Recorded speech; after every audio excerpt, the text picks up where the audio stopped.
गणित कक्षावार भी एनसीईआरटी गणित अध्याय 4 पर विविध प्रश्नावली का प्रश्न क्रमांक है चौथा कि यदि ए कामा बी और सी वास्तविक संख्या हों और सारणिक दिया बराबर 0 हो तो दर्शाइए कि या तो ए धन बी धन सी बराबर 0 या ए बराबर बी बराबर सी है। यह हमको सिद्ध करना है कि ए धन बी धन सी बराबर 0 है या ए बराबर बी बराबर सी है। तो हमको यह सारणिक बराबर क्या दिया है 0। तो पहले हम सारणिक बराबर इसे हल करें। तो सारणिक बराबर इसको ले रहे हैं हम, तो हल करें।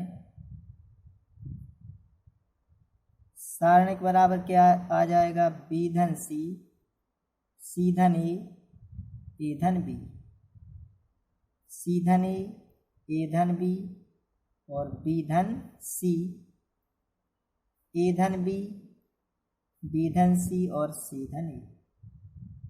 यदि से हम C1 चेंज कर दें या C1 चेंज करके C1 में C2 और C3 जोड़ दें, यानी C1 चेंज C1 धन C2 धन C3 से संक्रिया लगा दी हमने कि C1 चेंज कर रहे हैं और C1 में C2 और C3 जोड़ दें तो यह C1 है। तो C1 में C2 और C3 जोड़ेंगे तब क्या आ जाएगा, यहाँ यह C1 C2 C3 तो तीनों को जोड़ेंगे तो देखो 2 ए हो रहे हैं, 2 बी हैं और 2 सी हैं। तो 2 कॉमन निकाल दें, यहाँ हम ए धन बी धन सी लिख सकते हैं। यहाँ सी और सी 2 सी हो रहे, 2 बी हो रहे और 2 ए हो रहे, यहाँ भी 2 कॉमन निकाल दे रहे और ए धन बी धन सी। इसी प्रकार यहाँ 2 ए हो रहे, 2 बी और 2 सी, तो 2 यहाँ भी कॉमन निकाल दें तो ए धन बी धन सी।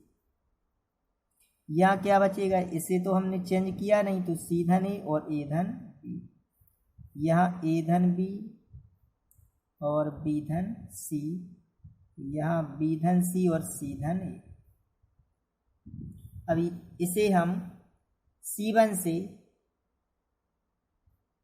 से 2 ए धन बी धन सी उभयनिष्ठ लेने पर, इसे जब हम उभयनिष्ठ लेंगे 2 ए धन बी धन सी तो सारणिक में क्या बच जाएगा, 1 1 1 सी धन ए धन बी बी धन सी, यहाँ बी धन सी और सी धन ए। अब इसमें हम 2 जीरो ले आए तो R2 चेंज कर दें, R2 में से R1 घटा दें। संक्रिया लगा रहे हैं, R2 चेंज R2 ऋण R1 व R3 चेंज कर दें, R3 ऋण R1।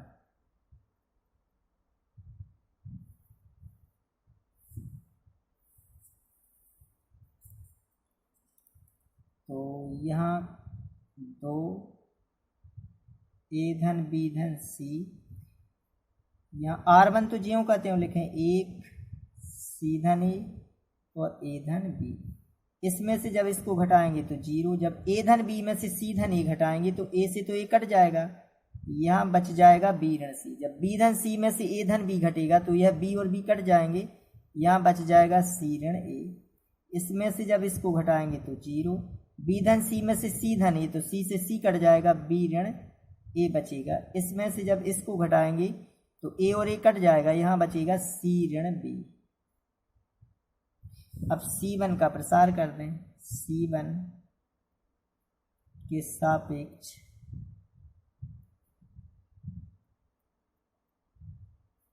प्रसरण करने पर, जब C1 के सापेक्ष प्रसरण करेंगे तो 2 ए धन बी धन सी। अब यहाँ 1 लेंगे अपन, यह सारणिक तो यह और यह छूट जाएगा, क्या बच जाएगा, बी ऋण सी बी ऋण ए सी ऋण ए और सी ऋण बी। अब यह ऋण का 0 और धन का 0,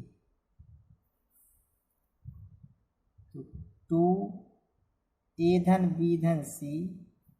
जब एक का इसमें गुणा करेंगे तो कोई अंतर नहीं आएगा, तो इसका गुणा कर दें, बी ऋण सी का सी ऋण बी में, तो बी ऋण सी का गुणा होना है सी ऋण बी में, ऋण बी ऋण ए का सी ऋण ए में, बी ऋण ए का गुणा सी ऋण ए में।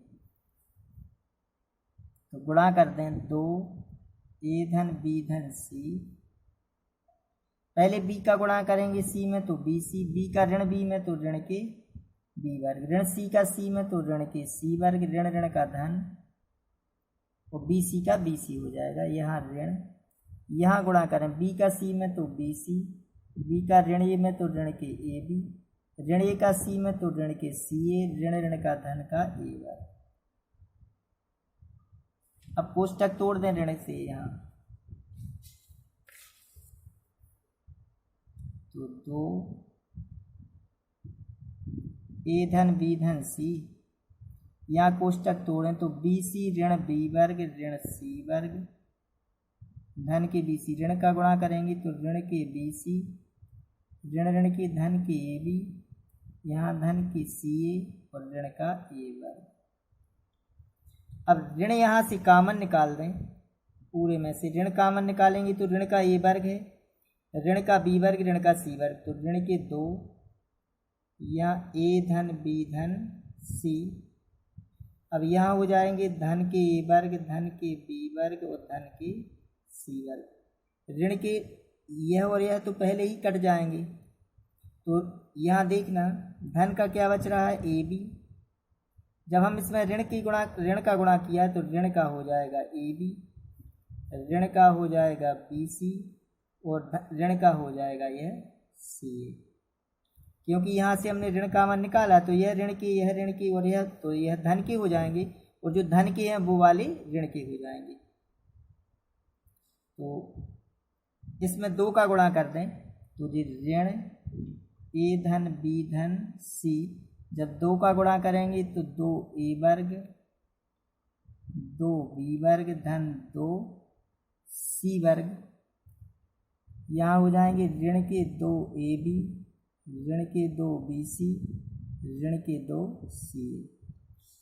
यहाँ ऋण के ए धन बी धन सी, इसे इस प्रकार लिख सकते हैं ए वर्ग धन बी वर्ग ऋण के 2 ए बी धन, इसे लिख सकते हैं बी वर्ग धन सी वर्ग ऋण के 2 बी सी, और इसे लिख सकते हैं धन सी वर्ग धन ए वर्ग और ऋण के 2 सी। अब देख लें ए वर्ग और एक ए वर्ग हो गए 2 ए वर्ग, बी वर्ग 2 बी वर्ग सी वर्ग और 1 सी वर्ग, यहाँ तो 2 सी वर्ग, ऋण के 2 ए बी ऋण के 2 बी सी ऋण के 2 सी ए। यह एक सर्वसमीका बन जाएगी, यह भी सर्वसमीका और यह भी, यह बन जाएगी ए ऋण बी का होल वर्ग, यह बन जाएगी बी ऋण सी का होल वर्ग, यह बन जाएगी सी ऋण ए का होल वर्ग और यहाँ ऋण के ए धन बी धन सी। तो सारणिक बराबर ऋण ए धन बी धन सी ए वर्ग धन बी वर्ग ऋण 2 ए बी धन बी वर्ग धन सी वर्ग ऋण 2 बी सी धन सी वर्ग धन ए वर्ग ऋण 2 सी ए। तो यह तो ज्यों कहते हैं यह सर्वसमीका ए ऋण बी का होल वर्ग, यह बी ऋण सी का होल वर्ग, यह सी ऋण ए का होल वर्ग। चूंकि हमको सारणिक बराबर दिया है 0, तो सारणिक का यह मान है तो यहाँ मान रख दें कि ऋण के ए धन बी धन सी और ए ऋण बी का होल वर्ग धन बी ऋण सी का होल वर्ग धन सी ऋण ए का होल वर्ग बराबर 0। तो इसके बराबर 0 या इसके बराबर 0, तो ऋण ए धन बी धन सी बराबर 0 या ए ऋण बी का होल वर्ग धन बी ऋण सी का होल वर्ग धन सी ऋण ए का होल वर्ग बराबर 0। तो इसके बराबर 0, तो ऋण तो यहाँ पर दोनों पक्षों में ऋण का गुणा कर दें तो ए धन बी धन सी बराबर 0 आ जाएगा। या जब यह 0 कब हो सकता है, यह 0 हो सकता है जब ए ऋण बी का वर्ग बराबर 0 हो, इसका मान 0 जब आएगा इसका मान भी 0 हो, बी ऋण सी का वर्ग बराबर भी 0 हो और सी ऋण ए का होल वर्ग बराबर भी 0 हो। तो यह तो ए धन बी धन सी बराबर 0 या इसका वर्ग है तो वर्ग हटेगा तो इस पर वर्गमूल 0 का वर्गमूल हो जाएगा 0। तो a ऋण b बराबर 0 कामा b ऋण c बराबर 0 और यहाँ c ऋण a बराबर 0। तो यह a धन b धन c बराबर 0 या यहाँ आ जाएगा a बराबर b बराबर c और c बराबर a। इसका मतलब क्या होगा कि a धन b धन c बराबर 0 या a बराबर b बराबर c है। यह सिद्ध हो जाएगा।